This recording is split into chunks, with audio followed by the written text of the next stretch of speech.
Administrasyong Marcos tuloy sa pagpapahalaga at pangangalaga sa kultura ng Pilipinas.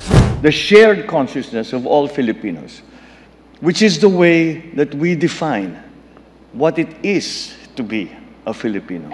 Itong naging pahayag ni Pangulong Ferdinand Bongbong Marcos Jr. sa itinaos na 16th Ani ng Dangal Awarding Ceremony noong February 20. Dahil dito, patuloy na pinagsisikapan ni Pangulong Marcos ang pagpapahalaga at pangangalaga sa kultura at kasaysayan ng Pilipinas. Sa katunayan, kamakailan lang inorganisa ng pamahalaan ang pagbisita ng mga ambassadors na nakatalaga sa Pilipinas sa most historic homes ng bansa. Sa paraang ito, naibida na ang kulturang Pinoy, lumakas pa ang diplomatic ties ng Pilipinas sa ibang bansa. Ano-anong historic homes nga ba ang kasama sa nasabing guided tour?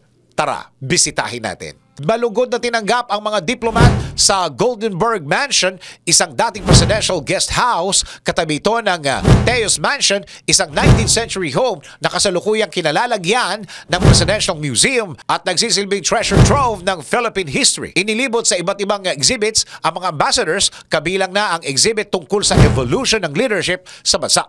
Itinuloy ang tour sa Bahay Ugnayan kung saan makikita ang Road to Malacanang.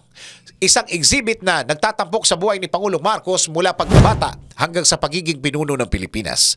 Bukas para sa publiko ang 3 historic homes ng libre. Meron ding surprise visit ang mga ambassador sa newly restored La Peral Mansion. Magsisilbi ito bilang official presidential guest house para sa mga pinuno ng ibang bansa. Sasalamin ang La Peral Mansion sa hospitality ng mga Pilipino at sa pagnanais ni Pangulong Marcos na palakasin at palawakin ang ugnayan ng Pilipinas sa mga kasosyo nito sa international community.